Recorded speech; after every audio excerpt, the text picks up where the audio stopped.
ఈరోజు ఢిల్లీ నుండి ఎలక్షన్ సమన్వయం చేయడానికి అరుణ్ సింగ్ గారు అదేవిధంగా సిద్ధార్థ్ నాథ్ సింగ్ గారు వీరిరువురు కూడా ఇక్కడికి రావడం జరిగింది. కేంద్ర నాయకత్వం వారిరువురిని ఎలక్షన్కి సంబంధించిన సమన్వయకర్తలుగా ఇక్కడ పంపించారు.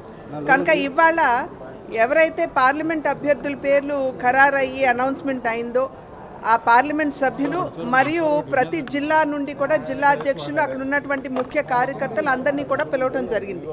ఎందుకంటే అసలు ఎలక్షన్కి సంబంధించి మనం ఏ విధంగా ప్రిపేర్ అవ్వాలి, ఏదైతే మనం పొత్తులో ఉన్నామో మిగిలిన రెండు పార్టీలు తెలుగుదేశం పార్టీ జనసేన పార్టీ వారిరువురితో కూడా ఏ విధంగా సమన్వయం చేసుకుంటూ ముందుకు వెళ్ళాలి, మన కార్యకర్తలు ఏ రకంగా చాలా యాక్టివ్గా పార్టిసిపేట్ చేయాలి, పార్టిసిపేట్ చేస్తున్నటువంటి సందర్భంలో మన భారతీయ జనతా పార్టీ సింబల్ కావచ్చు, నరేంద్ర మోడీ గారు కావచ్చు, ప్రతి ఇంటికి కూడా ఎలా చేర్చాలి, ఈ రకమైనటువంటి వివిధ అంశాల మీద చర్చించడం మాత్రమే కాకుండా కార్యకర్తల నుండి కూడా వారు ఏదన్నా ఇబ్బందులు అక్కడ ఎదుర్కొంటున్నట్లయితే, అంటే ఇతర పార్టీల నుండి సరిగ్గా సమన్వయం లేకపోయినా లేకపోతే అభ్యర్థులు కలుపుకు వెళ్ళట్లేదు అనేటువంటి భావన ఉన్నా ఇవన్నీ కూడా ఇక్కడ కార్యకర్తల నుండి విన్నారు, పైనుండి కూడా సూచన చేయడం జరిగింది. త్వరలోనే రాష్ట్ర స్థాయిలో జిల్లా స్థాయిలో అండ్ మా అభ్యర్థుల చోట మండల స్థాయిలో కూడా సమన్వయ కమిటీలు వేసుకోవాలి అని చెప్పి నిర్ణయించడం జరిగింది. ఈ సమన్వయ కమిటీ కేవలం మన పార్టీ వాళ్ళని కాకుండా ఇతర పార్టీలు కూడా ఒకవేళ మా అభ్యర్థులు అక్కడ ఉన్నట్లయితే కూడా వాళ్ళని కూడా కలుపు వెళ్ళవలసినటువంటి బాధ్యత మా మీద ఉంటుంది. కాబట్టి వారిని కూడా కలుపుకుంటూ ముందుకు వెళ్ళే విధంగా ఈ యొక్క సమన్వయ కమిటీలు వేసుకోవడం, ఎక్కడైతే మా అభ్యర్థులు లేరో మా జిల్లా అధ్యక్షులు ప్రభారీలు ఎవరైతే ఉంటారో వారు ఇతర పార్టీతో సమన్వయం చేసుకుని మా కార్యకర్తలు కలుపుగోలుగా వాళ్ళతో కలిసి ముందుకు వెళ్ళటం. ఏదేమైనప్పటికీ ఖచ్చితంగా విజయమే ప్రధాన లక్ష్యంగా పెట్టుకుని ఈ మూడు పార్టీలు కూడా సమన్వయంతో ఇప్పటికే కింద సమన్వయం జరుగుతుంది. అయినప్పటికీ పకడ్బందీగా ఎలా సమన్వయం చేసుకోవాలనేటువంటి అంశాల మీద చర్చ జరిగింది. అండ్ ఖచ్చితంగా రాబోయే ఎన్నికల్లో విజయమే లక్ష్యంగా ఈ మూడు పార్టీలు కూడా సమన్వయంతో ముందుకు వెళ్తాయని చెప్పి తెలియజేస్తున్నారు.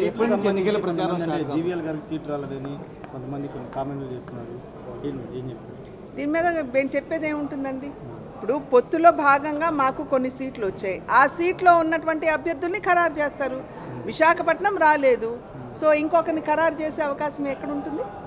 ఏవైతే సీట్లు మాకు వచ్చాయి వాటిలో అభ్యర్థుల్ని ఖరారు చేస్తారు. బయట పార్టీ వాళ్ళకి వచ్చిన వాళ్ళకి సీట్లు కేటాయించారు, బీజేపీ నమ్ముకున్న వాళ్ళకి అన్యాయం జరిగిందనేది పార్లమెంట్ సభ్యుల్లో ఎవరికి ఇచ్చామండి అట్లా ఒక్కరు తప్పించి?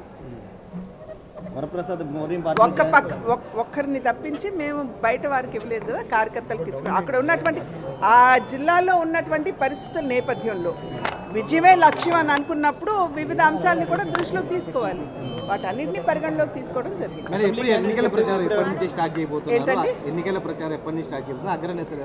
ఆల్రెడీ కింద కార్యకర్తలు ఏదైతే ఇతర పార్టీల్లో క్యాండిడేట్స్గా ప్రకటించబడ్డారు వారు ఆల్రెడీ ఫీల్డ్కి వెళ్ళినటువంటి నేపథ్యంలో ఆ కాన్స్టిట్యువెన్సీస్లో మా కార్యకర్తలు కూడా వారితో పాటుగా ముందుకు వెళ్తున్నారు. సో ఒక రకంగా చెప్పాలంటే ఆల్రెడీ స్టార్ట్ అయిపోయింది.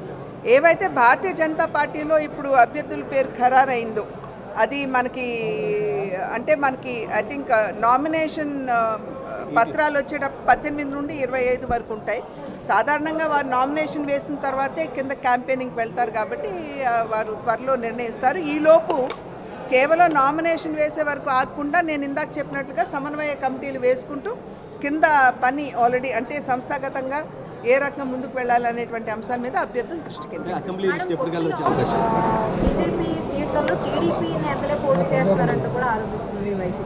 ఎక్కడండి పొత్తులో బీజేపీ పోటీ చేసినటువంటి సీట్లలో బీజేపీ పేరుతో టీడీపీ వాళ్ళే పోటీ చేస్తున్నారని చెప్పి ఆరోపిస్తున్నారు. ఇప్పుడు నేను ఇందాక చెప్పినట్లుగా ఇప్పుడు అనౌన్స్ అయినటువంటి అభ్యర్థుల్లో ఒకరు తప్పించి అందరూ మా పార్టీ వారు కాబట్టి మేము మా కార్యకర్తల్ని కాదనుకుని వెళ్ళేటువంటి పరిస్థితి లేదు.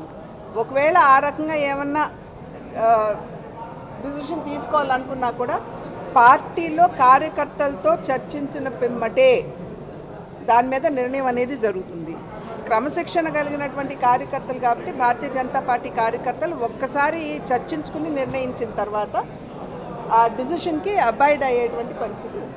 మీ పైన తీవ్రమైనటువంటి ఆరోపణలు చేస్తున్నారు, టీడీపీకి చంద్రబాబు నాయుడుకి అనుకూలంగా పనిచేస్తున్నారు. నేను పసలేని ఆరోపణలకి జవాబు ఇవ్వాల్సినటువంటి బాధ్యత నాకు లేదు.